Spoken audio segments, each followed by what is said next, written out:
ನಮಸ್ಕಾರ ವೀಕ್ಷಕರೇ, ಶ್ರೀಗಿರಿ ವಾರ್ತೆಗರಿಗೆ ಸ್ವಾಗತ. ನಾನು ನಿಮ್ಮ ಗ್ರಹೇಶ್ವರ ಗಾರ್ಡಿಗೇಂದ್ರ.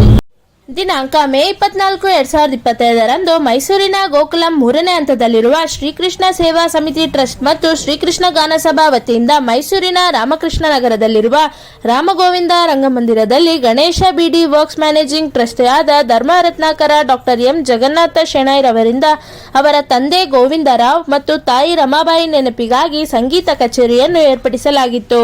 ಈ ಸಂದರ್ಭದಲ್ಲಿ ಅಧ್ಯಕ್ಷರಾದ BS ಶ್ರೀಧರ್ ರಾಜೇರಸ್, ಕಾರ್ಯದರ್ಶಿ ಜೆ ಮಹೇಶ್ ಹಾಗೂ ಮತ್ತಿತರರು ಉಪಸ್ಥಿತರಿದ್ದರು.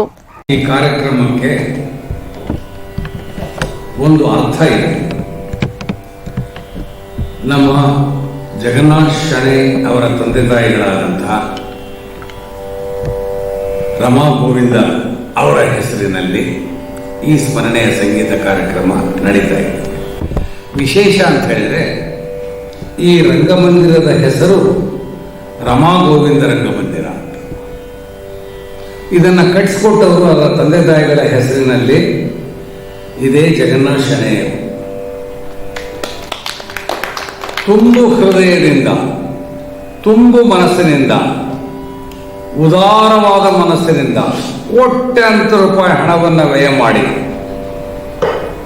ಈ ಸುಂದರವಾದ ರಂಗಮಂದಿರವನ್ನು ಅವರು ನಮಗೆ ಕಟ್ಟಿಸಿಕೊಟ್ಟು ನೃಪತುಂಗ ಕನ್ನಡ ಮಾಧ್ಯಮ ವಿದ್ಯಾಸಂಸ್ಥೆಗೆ ದಾನ ಮಾಡಿದರು. ಒಂದು ಒಳ್ಳೆಯ ಮನಸ್ಸಿನಿಂದ ಮಾಡಿದ ಕೆಲಸ ಯಾವತ್ತೂ ಒಳ್ಳೆಯ ಫಲವನ್ನೇ ಕೊಡುತ್ತದೆ ಅನ್ನುವ ಒಂದು ಮಾತುಂಟು. ಅವರು ನಮಗೆ ಹಸ್ತಾಂತರಿಸಿದ ದಿನದಿಂದ ಸುಮಾರು 5 ವರ್ಷಗಳಾಗ್ತಾ ಬರ್ತಾ ಇದೆ. ಈ ರಂಗಮಂದಿರವನ್ನು ಕಟ್ಟಿಸಿಕೊಟ್ಟು ಒಂದು ಸುಂದರವಾದ ಕಾರ್ಯಕ್ರಮ ಮಾಡಿ ಹಸ್ತಾಂತರಿಸಿದ ದಿನದಿಂದ ಹಿಡಿದು ಇವತ್ತಿನವರೆಗೆ ಇದು ಅತ್ಯಂತ ಅಚ್ಚುಕಟ್ಟಾಗಿ ನಡೆದುಕೊಂಡು ಬಂದಿದೆ. ತುಂಬ ಮೈಸೂರಿನ ಅತಿಶ್ರೇಷ್ಠ ಕಾರ್ಯಕ್ರಮಗಳೇ ಇಲ್ಲಿ ನಡೀತಾ ಇದ್ದಾವೆ. ವಿಶೇಷವಾಗಿ ಶ್ರೇಷ್ಠ ಭರತನಾಟ್ಯ ಕಲಾವಿದರು ಇದೇ ರಂಗಮಂದಿರ ಬೇಕು ಅಂತ ಹೇಳ್ತಾರೆ. ನಾಳೆ ಒಂದು ರಂಗಪ್ರವೇಶ ಉಂಟು. ಆ ಮಹಿಳೆ ಇವತ್ತು ರಿಹರ್ಸಲ್ ಮಾಡಿದ್ರು. ಒಂದು ಮಾತು ಹೇಳಿದರು, ಸರ್ ಮೈಸೂರಿನಲ್ಲಿ ಬೇಕಾದಷ್ಟು ರಂಗಮಂದಿರಗಳಿದ್ದಾವೆ, ನಮಗೆ ಇಲ್ಲಿ ಸಿಗವಟ್ಟು, ಈ ವೇದಿಕೆಯಲ್ಲಿ ಸಿಗವಟ್ಟು ಆನಂದ ಇನ್ನೆಲ್ಲೂ ಸಿಗಲ್ಲ, ನಾವು ಏನೇ ಆದ್ರೂ ಇಲ್ಲೇ ಮಾಡಬೇಕು, ನಮ್ಮ ಜೊತೆ ಸಹಕರಿಸಿ ಅಂತ ಇವತ್ತು ಮಧ್ಯಾಹ್ನ ತಾನೇ ಮಹಿಳೆ ಹೇಳಿದರು. ಇದು ಹೇಳಿ ಕೇಳಿ ನಮ್ಮ ನೃಪತುಂಗ ವಿದ್ಯಾಸಂಸ್ಥೆ ಕನ್ನಡ ಮಾಧ್ಯಮದ ಕಡು ಬಡತನದ ಹಿನ್ನೆಲೆಯ ಮಕ್ಕಳ ಸಂಸ್ಥೆ. ಈ ಸಂಸ್ಥೆ ಕಟ್ಟಿಕೊಟ್ಟದ್ರಿಂದ ನಮಗೆ ಹಸ್ತಾಂತರಿಸಿದ ದಿನದಿಂದ ಹಿಡಿದು ಇವತ್ತಿನವರೆಗೆ ಇದನ್ನು ನಿರ್ವಹಣೆ ಮಾಡುವಲ್ಲಿ, ಇದರ ಒಳ ಹೊರಗಿನ ಆಗುಹೋಗುಗಳನ್ನು ನೋಡಿಕೊಳ್ಳುವಲ್ಲಿ ನಾನು ಮುಖ್ಯವಾದ ಪಾತ್ರ ವಹಿಸ್ತಾ ಇದ್ದೇನೆ. ನಮಗೆ ತುಂಬ ಒಳ್ಳೆಯದಾಗಿ ನಮ್ಮ ಶಾಲೆಗೆ, ನಮ್ಮ ಸಂಸ್ಥೆಯಿಂದ ಆರ್ಥಿಕವಾಗಿ ಮೊದಲು ನಮಗೆ ಸಹಾಯವಾಗಿದೆ. ಇವರು ಈ ರಂಗಮಂದಿರ ಕಟ್ಟಿಸ್ಕೊಟ್ಟದ್ರಿಂದ ನಾವು 25% ವೇತನವನ್ನು ನಮ್ಮ ಶಿಕ್ಷಕರಿಗೆ ಸಂಬಳ ಜಾಸ್ತಿ ಮಾಡಿದೆವು. ನಮಗೊಂದು ಆರ್ಥಿಕ ಬಲವನ್ನು ತಂದುಕೊಡ್ತು. ಅದೆಲ್ಲಕ್ಕಿಂತ ಮಿಗಿಲಾಗಿ ಈ ನೆಲದಲ್ಲಿ, ಕನ್ನಡ ಅಸ್ಮಿತೆಯ ಈ ನೆಲದಲ್ಲಿ ಮೈಸೂರಿನ ಅತಿಶ್ರೇಷ್ಠ ಸಾಂಸ್ಕೃತಿಕ ಕಾರ್ಯಕ್ರಮಗಳಲ್ಲಿ ನಡೀತಾ ಬಂದಿದ್ದಾವೆ, ಯಶಸ್ವಿಯಾಗಿದೆ. ಅದರಿಂದ ಅವರು ನಿರ್ಮಲವಾದ ಮನಸ್ಸಿನಿಂದ ಮಾಡಿಕೊಟ್ಟಂಥ ಈ ಆಡಿಟೋರಿಯಮನ್ನು ನಾವು ಬಹಳ ಜತನದಿಂದ, ಎಚ್ಚರಿಕೆಯಿಂದ, ಅವರ ಪ್ರೀತಿಯನ್ನ, ಅವರ ಔದಾರ್ಯವನ್ನು ಲಕ್ಷ್ಯದಲ್ಲಿ ಇಟ್ಕೊಂಡು ನಡೆಸ್ಕೊಂಡು ಬರ್ತಾ ಇದ್ದೇವೆ. ಮುಂದೂ ಹಾಗೇನೆ ಅಚ್ಚುಕಟ್ಟಾಗಿ ನಡೆಸ್ತೇವೆ ಅಂತ ಒಂದು ಮಾತನ್ನು ಅವರು ಈ ಸಂದರ್ಭದಲ್ಲಿ ಹೇಳಲಿಕ್ಕೆ ನಾನು ಬಯಸ್ತೇನೆ. ಇನ್ನೊಂದು ಬಹಳ ಮುಖ್ಯವಾದ ಅಂಶ, ನಾನು ಒಂದು ಮಾತನ್ನು ಹೇಳಲೇಬೇಕೀಗ. ಕರ್ನಾಟಕ ಇತಿಹಾಸ ಅಕಾಡೆಮಿ ಅಂತ ಒಂದು ಸಂಸ್ಥೆ ಉಂಟು. ಇಡೀ ಕರ್ನಾಟಕದ ಇತಿಹಾಸಕ್ಕೆ ಸಂಬಂಧಪಟ್ಟಂತ ಒಂದು ಸಂಸ್ಥೆ. ಅದು ಒಂದು ಬೌದ್ಧಿಕವಾದಂತಹ ವಿದ್ವಾಂಸರುಗಳನ್ನು ಒಳಗೊಂಡಂತಹ ಒಂದು ಬಹುಶ್ರೇಷ್ಠವಾದಂತಹ ಅಧ್ಯಯನ ಸಂಸ್ಥೆ. ಡಾಕ್ಟರ್ ಯು ಸೂರ್ಯನಾಥ್ ಕಾಮತ್ ಅಂತ ಒಬ್ಬ ಶ್ರೇಷ್ಠ ಇತಿಹಾಸಜ್ಞರಿದ್ದಾರೆ. ಅವರ ಸ್ಮರಣೆಯಲ್ಲಿ ಇದೇ ಜಗನ್ನಾಥ ಶೆಣೈ ಅವರು ಇದೇ ತಮ್ಮ ಉದ್ಯಮದ ವತಿಯಿಂದ ಅವರ ಸ್ಮರಣೆಯಲ್ಲಿ ಒಂದು ಇತಿಹಾಸದ ಕಾರ್ಯಕ್ರಮ ನಡೆಸಿಕೊಟ್ರಂತೆ. ನಾನು ಅವನು ಹಾಜರಾಗಿರಲಿಲ್ಲ. ಆ ಇತಿಹಾಸ ಅಕಾಡೆಮಿಯ ಅಧ್ಯಕ್ಷರಾದಂತಹ ಆ ವ್ಯಕ್ತಿ ಮನಸಾರೆ ನನ್ನ ಹತ್ರ 10 ಸಾರಿ ಹೇಳಿದ್ದಾರೆ. ಏನಂತ? ಕಾರ್ಯಕ್ರಮಗಳನ್ನು ಹೇಗೆ ನಡೆಸಬೇಕು ಅನ್ನೋದನ್ನ ಮೈಸೂರಿನ ಜಗನ್ನಾಥ ಶೆಣೈಯವರ ಹತ್ರ ಕಲ್ತ್ಕೊಳ್ಳಿ. ಆ ಸೂರ್ಯನಾಥ್ ಕಾಮತ್ ಕಾರ್ಯಕ್ರಮವನ್ನು ನಮಗೆ ನಡೆಸಿಕೊಟ್ರು ನಮ್ಮ ಅಕಾಡೆಮಿಯ ಮೂಲಕ. ಅದು ಇಡೀ ರಾಜ್ಯದವರೇ ಅವ್ರ ಹತ್ರ ಪಾಠ ಕಲಿಬೇಕು ಅನ್ನೋ ಒಂದು ಮಾತನ್ನ ನನ್ನ ಹತ್ರ 10 ಬಾರಿ ಹೇಳಿದ್ರು. ಇವತ್ತಿಗೂ ನೆನೆಸ್ಕೊಳ್ತಾ ಇದ್ದಾರೆ. ಅಚ್ಚುಕಟ್ಟುತನ ಇದೆ. ಕೊನೆಯದಾಗಿ ಒಂದೇ ಮಾತು, ಅವರ ದುಡಿಮೆಯ ಶ್ರಮದ ಹಣವನ್ನ ಈ ತರಹದ ಸತ್ಕಾರ್ಯಗಳಿಗೆ ಮನಪೂರ್ವಕವಾಗಿ ಕೊಡ್ತಾ ಇದ್ದಾರಲ್ಲ, ಯಾರು ಕೇಳಿದ್ರು ಇಲ್ಲ ಅಂತ ಇಲ್ಲ, ಮೈಸೂರಿನಲ್ಲಿ ಕೊಡ್ತಾ ಇದ್ದಾರಲ್ಲ, ಅವರಿಗೆ ನಾನು 3 ನಮಸ್ಕಾರಗಳನ್ನು ಹೇಳ್ತೇನೆ. ಬಹಳ ಮುಖ್ಯವಾಗಿ ಈ ಕಲಾವಿದರುಗಳಿಗೆ ಹಾಡಬೇಕು ಅಂತ ಒತ್ತಡ ಇದೆ. ಹಾಡಬೇಕವರು, ಅದು ನಿಸರ್ಗನೇ ಅವ್ರ ಒಳಗೆ ಇಟ್ಟು ಕಳಿಸಿದೆ. ನುಡಿಸುವವರಿಗೆ ಆ ಒತ್ತಡವನ್ನು ನಿಸರ್ಗವೇ ಇಟ್ಟು ಕಳಿಸಿದೆ. ಅವ್ರಿಗೊಂದು ವೇದಿಕೆ ಬೇಕಲ್ಲ, ಅವ್ರು ಹಾಡಲೇಬೇಕು, ಅವ್ರ ಬದುಕು ನಡಿಲೇಬೇಕು. ಇಂತಹ ಒಂದು ವೇದಿಕೆಗಳು ಬೇಕೇ ಬೇಕಲ್ವ, ನಡೆಸೋರು ಬೇಕಲ್ಲ ನಮ್ಮಂಥವ್ರು.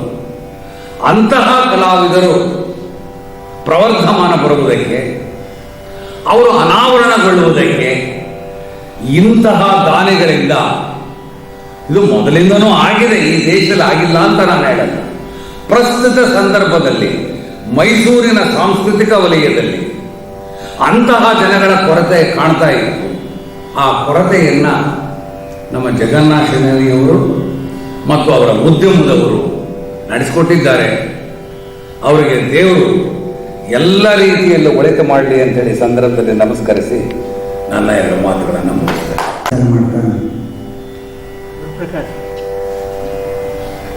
ಈ ನಮ್ಮ ಈ ಸಂಸ್ಥೆ ಶ್ರೀಕೃಷ್ಣ ಗಾನಸಭಾ, ಅವರಿಗೆ ನನಗೂ ಪರಿಚಯ ಆಗಿ 3-4 ವರ್ಷ ಆಯಿತು. ವರ್ಷ ಒಂದು ಸಂಗೀತವನ್ನು ನಡೆಸಬೇಕು ಅಂತ ಹೇಳ್ತಾ ನಮ್ಗೆ ಕಾಂಟ್ಯಾಕ್ಟ್ ಮಾಡಿ ನಡೆಸ್ತಾ ಇದ್ದೀವಿ. ಇದು 3ನೇ ವರ್ಷ ನಡೆಸ್ತಾ ಇರೋದು. ಆದರೆ ಈ ಸಂದರ್ಭದಲ್ಲಿ ಇಲ್ಲಿ ಶುರು ಮಾಡೋದು, ಇಲ್ಲಿ ಮಾಡಿದ್ರೆ ಒಳ್ಳೆಯದು ಅಂತ. ಆದರೆ ಇವತ್ತಿನ ದಿನ ಮಳೆಯ ಪ್ರಭಾವದಿಂದ ತುಂಬ ಜನ ಬರೋಕ್ಕಾಗಲಿಲ್ಲ. ಮುಂದಿನ ಸರ್ತಿ ನಾವು ಇಟ್ಕೊಳ್ತೀವಿ ಇಲ್ಲೇನೆ. ವಿಚಾರ ಇದನ್ನು ಕೇಳಲೇಬೇಕಾಗಿದೆ. ನಾವೇನಂದರೆ ಸಂಗೀತನ ಕೇಳ್ತೀವಿ, ಸಂಗೀತ ಪೋಷಕರಾಗಿದ್ದೀವಿ, ಆದರೆ ಸಂಗೀತ ನುಡಿತಾ ಇಲ್ಲ. ಕೇಳಲಿಕ್ಕೆ ಒಂದು ಸಮಾಧಾನ. ಈ ಒಂದು ವಿದ್ಯೆನ ಯಾವುದೇ ಒಂದು ಕಲೆಯಾಗಿ ಇದ್ರೆ ಎಲ್ಲರೂ ಮನುಷ್ಯನಲ್ಲೂ ಇದೆ ಕಲೆ. ಅವ್ರು ಗೊತ್ತಿಲ್ಲ ಈ ಕಲೆ ನಾವು ಬೆಳೆಸ್ಬೋದು ಅಂತ. ಯಾಕಂದ್ರೆ ಅದನ್ನೆಲ್ಲ ನಾವು ಕೇಳೋದ್ರಿಂದ ನಾವು ಬೆಳೆಸ್ಕೋಬಹುದು, ಮತ್ತೆ ಅದನ್ನ ಪ್ರಾಕ್ಟೀಸು ಮಾಡ್ಬೋದು. ಈಗ ಹಾಗೆ ಒಂದು ಉದಾಹರಣೆ ಅಂದರೆ, ನಮ್ಮ ಮನೆಯಲ್ಲಿ ನಮ್ಮ ಅಕ್ಕ ಸಿತಾರ್ ಕಲಿತಾ ಇದ್ರು. ಅದನ್ನು ಕೇಳಿ ಬಹಳ ಸಂತೋಷ ಆಗ್ತಾ ಇತ್ತು ನಮಗೆ. ಹಾಗೆ ನಾನು ಸಿತಾರ್ ಕಲಿತೆ 5 ವರ್ಷ. ಒಂದು ಪ್ರೋಗ್ರಾಮ್ನ ಕೊಟ್ಟಿದ್ದೀನಿ. 25-30 ವರ್ಷ ಆಯಿತು. ಆದರೆ ಒಂದು ಸಮಾಧಾನ ಇರುತ್ತೆ ಅದರಲ್ಲಿ. ಏನಂದ್ರೆ ನಮಗೆ ಒಂದು ಹೆಲ್ತ್ ಇಂಪಾರ್ಟೆಂಟು. ನಮಗೆ ನೋಡ್ತಾ ಕೇಳ್ತಾ ಉಳಿಸ್ತಾ ನಮಗೆ ಒಂದು ಮನಸ್ಸು ಸಮಾಧಾನ ಆಗುತ್ತೆ, ಮತ್ತು ಹೆಲ್ತ್ ಇಂಪ್ರೂವ್ ಆಗುತ್ತೆ ನಮ್ಮದು. ಮತ್ತು ಕೇಳೋದ್ರಿಂದ ನಮಗೆ ಎಲ್ಲ ವಿಷಯ ಮರೆತು ಎಷ್ಟೇ ಕಷ್ಟ ಇದ್ರೂ ಸಂಗೀತದ ಮೇಲೆ ಜ್ಞಾಪಕ ಬರುತ್ತೆ ಜಾಸ್ತಿ. ಕೇಳೋಣ ಅನಿಸುತ್ತೆ. ಇದು ಮುಖ್ಯ ನಮ್ಮದು. ಯಾಕಂದರೆ ಕೇಳಿ ನಾವು ಬೆಳೆಸ್ಕೋಬೇಕು ನಮ್ಮದು ವಿದ್ಯೆನ, ಕಲೆನ. ಯಾಕಂದರೆ ಇವತ್ತಿನ ದಿನ ಭಾಳ ಕಮ್ಮಿ ಆಗೋದ್ರಿಂದ ಇನ್ನೊಂದ್ಸತಿ ಇಟ್ಕೋಬೇಕಂತ ಹೇಳ್ಕೊಂಡಿದ್ದೀನಿ ನಾನು. ಅವರು ಬರಬೇಕು. ಶ್ರೀರಾಜ ಅಷ್ಟವರೆಗೂ ಹೇಳ್ತೀನಿ ನಾನು. ಯಾಕಂದರೆ ನಾವು ಇದನ್ನ ಬೆಳೆಸ್ಕೋಬೇಕು, ನಾವು ಈ ಸಂಗೀತನ ಕೇಳೋದನ್ನ.